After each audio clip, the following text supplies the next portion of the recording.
Hello, welcome to God is Good Woodworks.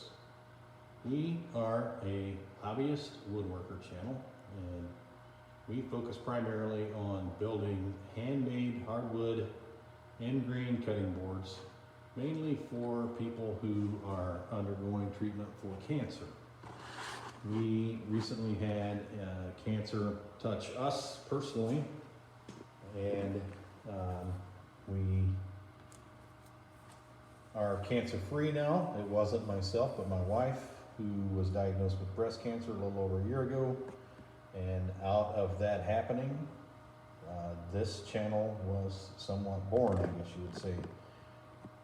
Today we're going to be starting on 2 basket weave cutting boards to donate to 2 local ministries who work with women who are undergoing breast cancer treatment.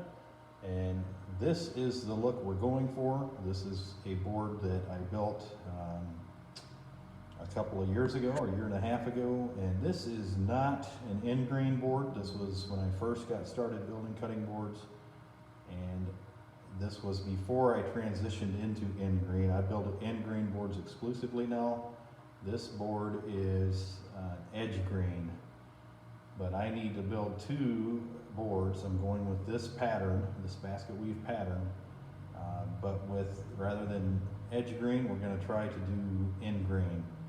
And both of those boards are promised, 1 each to 2 local breast cancer ministries. The 3 species of wood in this board are maple, which is the blondish colored wood. And then on each side of the maple, you can see a dark brown thin strip. That is walnut. And then the reddish colored cubes in between the weaving of the basket are cherry. And for the build of these 2 boards that I'm starting on today, we are going to use some ash in place of maple. This is an ash board that I just picked up that will be used for this build.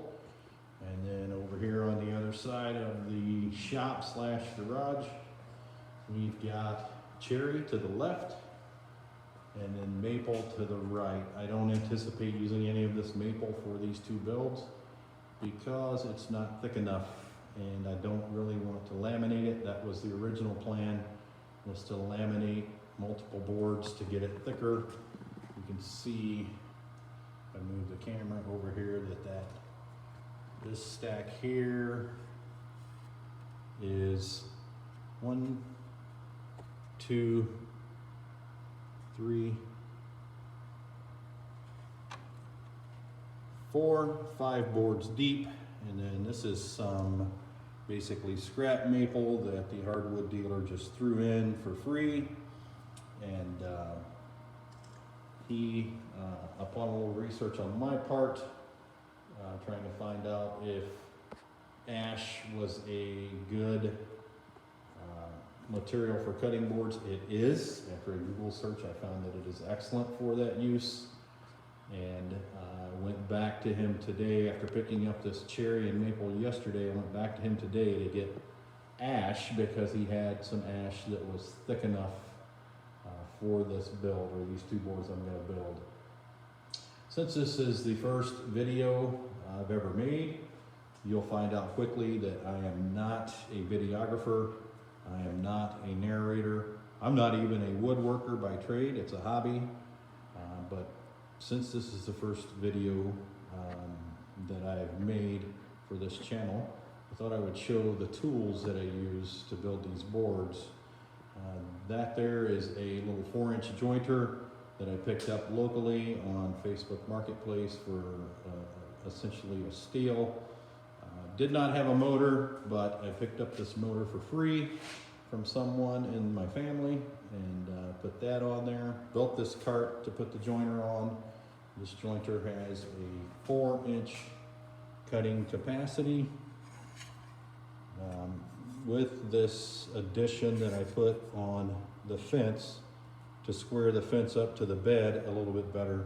I lose a little capacity, but it's the 3 inches plus that I have left, it's plenty of capacity for the boards I build, at least for right now. If I end up needing a larger jointer later, I'll probably pick something up used off of Craigslist or Marketplace. And then a pretty basic job site Craftsman table saw that I really need to upgrade to something that's built more for precision. I don't use the table saw a whole lot for cutting board builds, but I do use it some. Back there is a DeWalt planer that was purchased specifically for getting into or getting a little more serious about woodworking with these cutting boards in mind. A 12-inch sliding DeWalt miter saw, bought for the same reason. And one of the most recent tool brought into the arsenal, which has been used for one cutting board build so far and made the project so much easier, is this Supermax 1632 drum sander.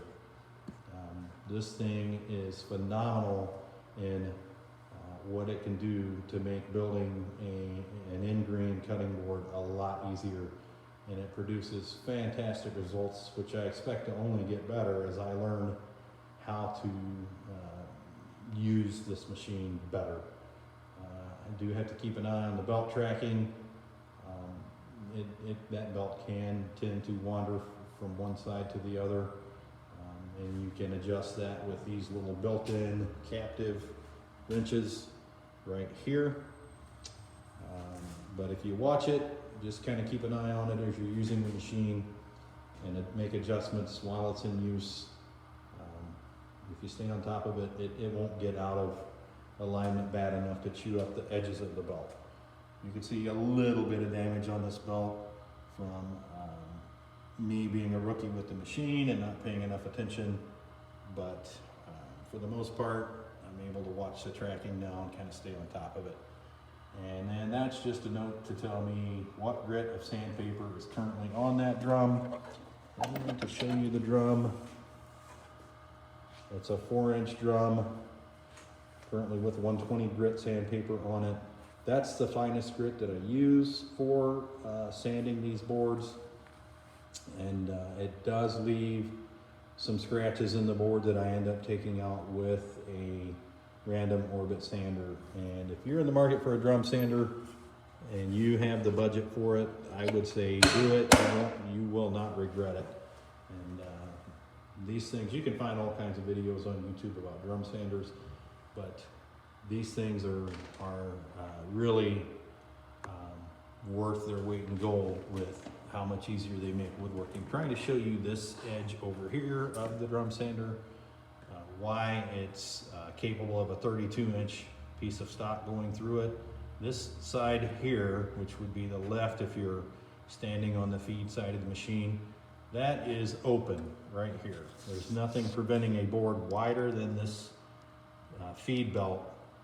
There's nothing over here preventing a board double this width from going through this machine. Right now the drum is lowered all the way down onto the conveyor table because I was sanding some really thin strips at the end of a project, and I just haven't needed to use the machine or raise the drum sanding head up any since that build was finished. And then lastly, this is a Powermatic dust collector that I picked up recently, which is also a fantastic addition to the shop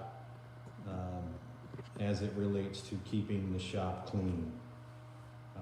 I went without a dust collector for over a year, and I was constantly cleaning up the shop or just dealing with sawdust all over everything. And this thing has, it's a 180-degree difference in keeping the shop clean. So that's basically all of the tools I use for producing these cutting boards, all the power tools, or at least power tools that are bigger and are on stands. Just a little shot of the workbench there, and some hand tools that would be involved. There's a random orbit. I keep sandpaper around starting at, I believe, 60 grit for that. And the discs go all the way up to 300 grit, the discs that I have. And 320, I should say. And I don't always sand things to 320, but it's not a bad thing to do that. And 220 is probably smooth enough, but being as I have some 320, I generally will go ahead and hit a board with a few light passes with the random orbit with some 320 on there before I put finishing oil on them. And then there, up there on the top shelf is a router table. I had the router, I bought that router new a number of years ago, but that router table, I found someone was getting rid of it, and I found it and just grabbed it for free. And the same day, and with that router table, was this bandsaw that also did not have a motor, but I picked that motor up for free as well, and bought that belt and built that rack for the saw to sit on and the motor to sit on.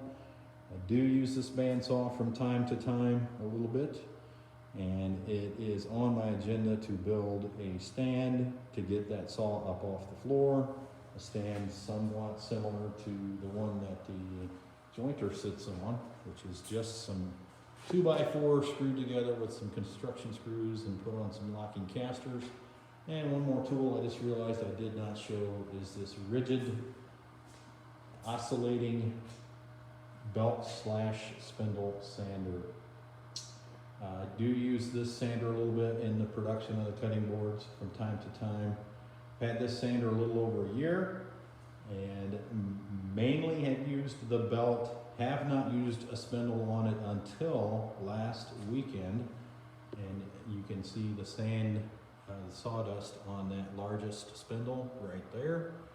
That sawdust is from this sign, which I just finished building.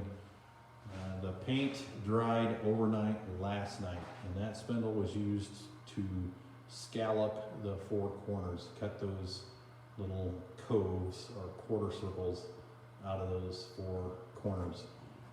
My plan is to show some of the procedures and steps that I use to build these hardwood end grain cutting boards, and kind of detail the builds from start to finish. Today I'll just be rough milling this piece of ash, and which will make up the main weave of the basket pattern of the cutting boards that I plan to start on. And then back there in the corner is some walnut that someone gave me for free, a friend of mine, that will make up those dark brown thin stripes that will run parallel to all of the maple, or in this case ash, the blonde wood, to kind of highlight the edges of that blonde wood. And then over there to the left, you see that the left board in that stack against the wall there, that's the cherry, and that will be getting started on milling that today as well. So what I'm looking for with this build to start with is basically cubes of wood that will be 2 by 2 by 2. So 2 inches thick, 2 inches wide, and 2 inches high. And this piece of ash is not 2 inches thick, nor is that piece of cherry. They're about 1 3/4 inches. So my cubes are probably going to be a little bit smaller than 2 inches to begin with, but that's okay. We'll just make more rows in the basket weave pattern to end up with a final dimension. Most of the cutting boards I build are, they end up around 12 inches by 18 inches by 1.25 inches plus thick. 1.5 inches, I may end up 1.5 inches, or maybe even a little more. Starting at 2 inches, by the time the two faces of the cutting boards are completely milled to a usable finish, we lose a considerable amount of thickness. That's why I like to start at 2 inches, but I do like these cutting boards to end up pretty thick at the end so that they'll be heavy. and they won't move around on the counter. That's one reason. I probably will be putting rubber feet on both of these basket weave boards to help them grip the counter. And then also the rubber feet, since they raise the board off of the counter by about 3/8 of an inch or so, that will give the user a space on each end of the board to slip their fingers under and pick the board up. Some of my boards I will cut finger slots in the end of so that they can be picked up. Those I don't generally put rubber feet on. I don't love the look of those finger slots, so I may be doing rubber feet more often than I have in the past. The problem, one issue with rubber feet is it makes the board usable on only one side. So you would not place that board on the counter with the feet up and cut on it. That would be a little strange. So there's always kind of that decision to make about whether or not to put rubber feet on a board. But these probably will get rubber feet. We'll just make sure the best looking side faces up.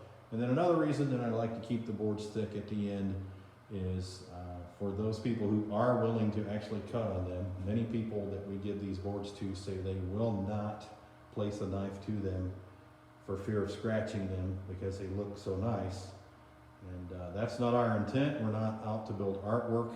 We're out to build functional kitchenware to give to people who could use some encouragement. But if they do decide to use them as they were intended to be used, it's possible that after a year or two of regular use, the boards could need to be resurfaced, and we can run them through the drum sander. A few passes through the drum sander would most likely, we take the feet off and put the bottom side on the conveyor, run those through the drum sander a few times with a 120 grit on there, or maybe even pick up some finer grit and throw that on there, and then probably hit it with a random orbit and take out any knife marks that the user may have left behind when using these boards. So that's another reason we like to leave them thick, is so they can be milled down to get back to a new or pristine looking cutting surface. And before I end this video, I will start a new video to detail some of the steps taken for this build of these two basket weave boards. This is a branding iron that I had made of our ministry logo, and this branding iron has been used so far on one board, which we gave to a friend who recently finished treatment for breast cancer. She is cancer free, her doctors are telling her, so we are thanking God for that, and we're so happy for her that she was able to keep working through all of her treatment, and she is now cancer free. So we are praying for the best for her. We're thankful for an opportunity to minister to these women who are going through cancer treatment. It doesn't have to be breast cancer. It's not limited to breast cancer. It's not limited to women either. We'll be giving these boards to the two local organizations that I've mentioned a couple times in this video, and they will decide among their clientele who to give the cutting boards to. So we're excited to partner with these two organizations. I believe I have links for both of them somewhere within my description. And I thank you for tuning in, and we look forward to getting better at producing YouTube videos. This is not something we have done before. We're brand new at it, and we have a lot to learn. We just hope that you will find the content both entertaining and inspirational. We know that we're not here for ourselves. We're here to be a blessing and an encouragement to others, and we hope that we can do that. Thanks so much. We look forward to seeing you again soon. Take care.